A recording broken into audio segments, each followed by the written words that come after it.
Hey, welcome everyone to another consumer tech advice video. If you want to see the written version of this video, you can find a link to my website in the video description.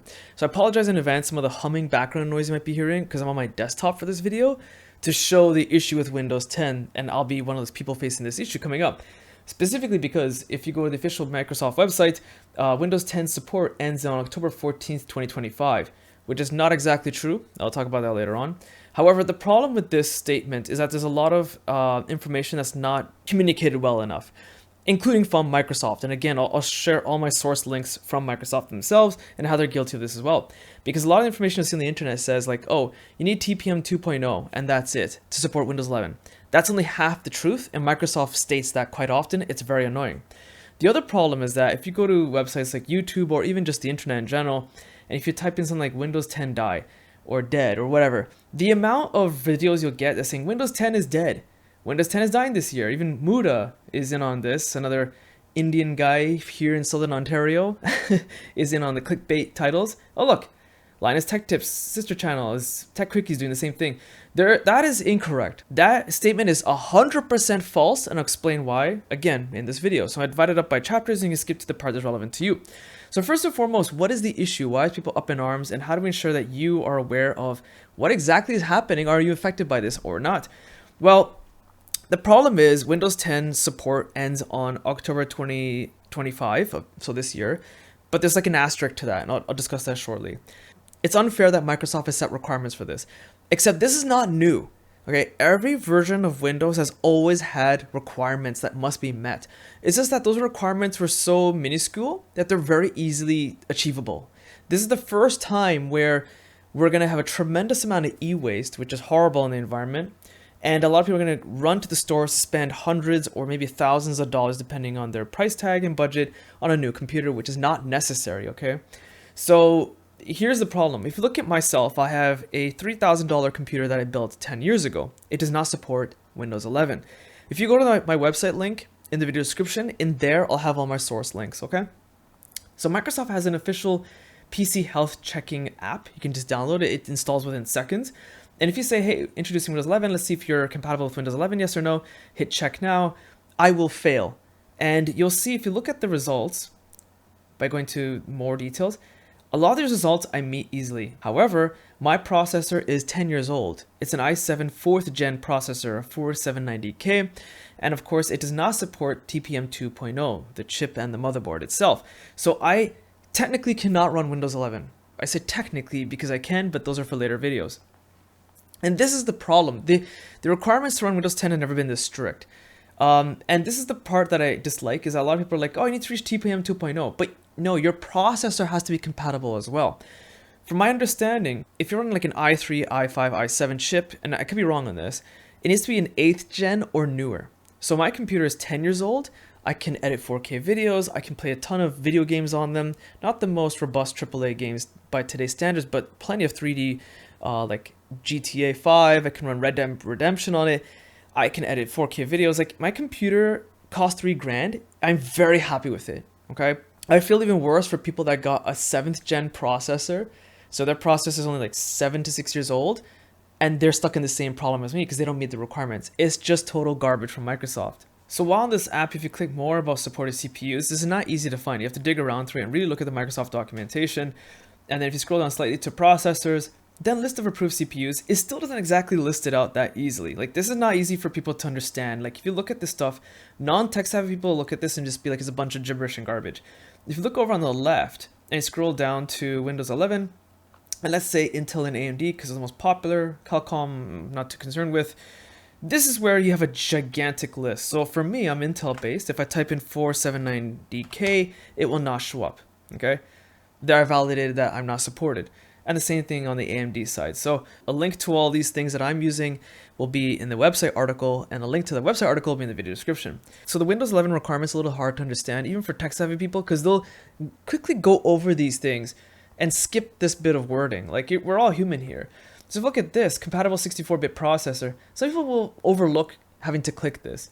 Even if you go to this web page, again, especially non-tech-savvy people, they're not going to know what is this when they click on it. It's very confusing for them, and Microsoft does not make this friendly to just ordinary users, in my opinion. Like, it's shameful on them because the first thing they'll do is try to push on you to shop and buy new devices instead of trying to figure out, can you continue using your current machine? Now, I'm putting my conspiracy hat on here. I could be wrong on this, so just take this with a grain of salt. I personally think that Qualcomm, Intel, and AMD have an under-the-table handshake agreement with Microsoft that, hey, we're going to put in these ridiculous requirements with like TPM 2.0 and making chipsets obsolete, even though they are perfectly working fine, to force people to buy new machines, which will buy new chipsets and processors from those three companies, and in turn having to get Windows 11 licensing. Because when you buy a pre-made computer or you're building one, you have to buy the license. A lot of people think, oh, when I buy my computer, like a laptop, Windows 11 is included for free. It is never free. The manufacturer has to increase the cost to pay for the operating system, which they then pass on to the consumer. It's just, they get the illusion Windows is free. In fact, some manufacturers, surprisingly Dell of all manufacturers, and even Lenovo, sometimes when you're trying to build a laptop and configure it on their website, there's options to choose Linux. And that is the best way to check evidence that yes, you're paying for the Windows license when you're buying a laptop. It's not free. So we discussed the requirements. In some cases, okay, there's a catch here.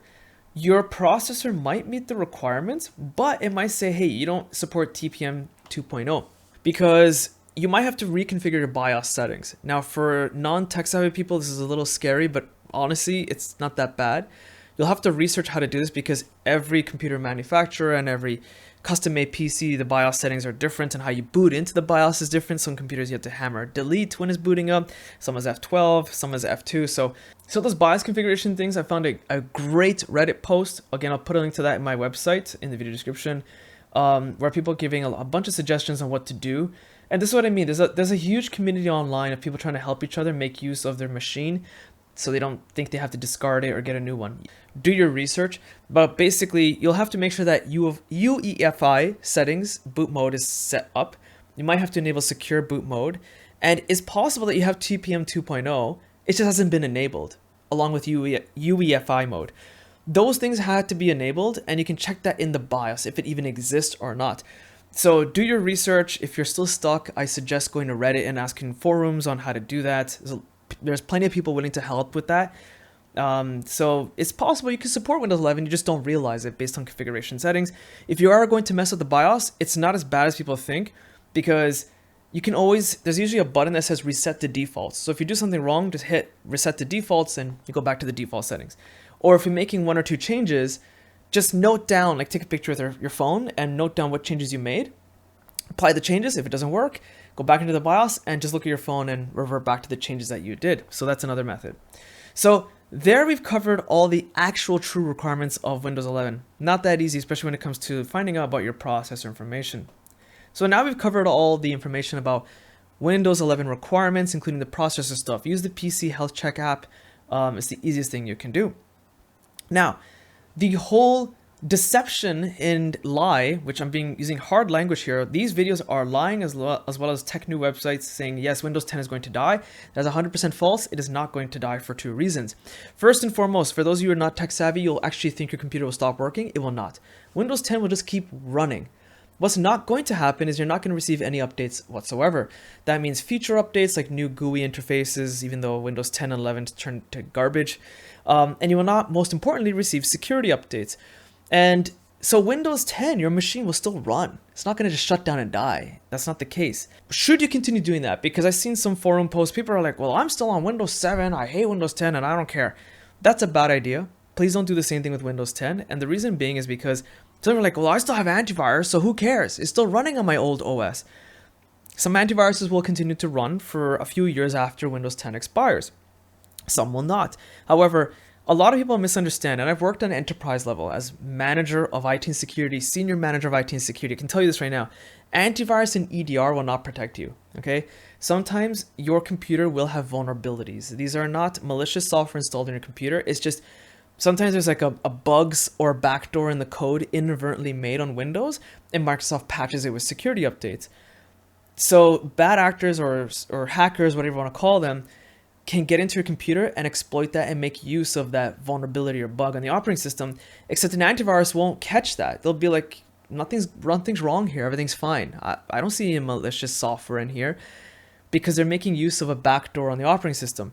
And For anyone who thinks it's not a big deal, well, let's see what happens when you get hit with a ransomware attack. People use botnet attacks to randomly attack random IPs and different people. I just did a video a few weeks, or a couple of weeks ago rather, on ASUS routers getting hacked worldwide and how to fix that. Can you imagine if your router gets hacked and they see, hey, your Windows 10 isn't being patched? All your data is gone potentially. Or they could keylog and steal your passwords and whatnot. So please don't think, oh, I can use an expired operating system. This is my security hat on right now saying that's a horrible idea. Antivirus will not protect you. You need those security patches in place. And this is the first of many videos I'm making over the next few weeks because I'm researching a ton on how to continue using your same computer. For example, Windows 10 is not actually technically expiring. That's false information. You can extend the life of Windows 10 with official patches from Microsoft. It's just Microsoft doesn't want to advertise this as that much. So that'll be another video I'll explain. Another video you can maybe consider another operating system, which I'll be demonstrating and showing, like maybe Linux Mint. Linux has become far more easier to use in Windows 11, believe it or not. Like Linux used to be a scary taboo thing for a lot of people. It's become so user-friendly, it's actually absurd, and it's free. And it supports these pieces of hardware that don't need to be thrown into e-waste. Furthermore, there are ways to install Windows 11 on unsupported hardware. One of them is actually official from Microsoft, but again, it's not heavily advertised. It's very hard to find and get, but these will be explained in upcoming videos, so stick around on my channel to see how can we keep using your same computer and probably get better performance than ever. I hope you found this video useful. If you did, be sure to check out my social links and website link in the video description, as well as the following videos in my channel after this one, which will explain how to keep the life of your computer extended and probably running better than ever, because Windows 10 and Windows 11 is so bloated, it's actually slow. It slows down the hardware that you have, and these alternative solutions will ironically make your computer run faster than ever potentially, which is funny enough. So thanks for watching, and that is a wrap.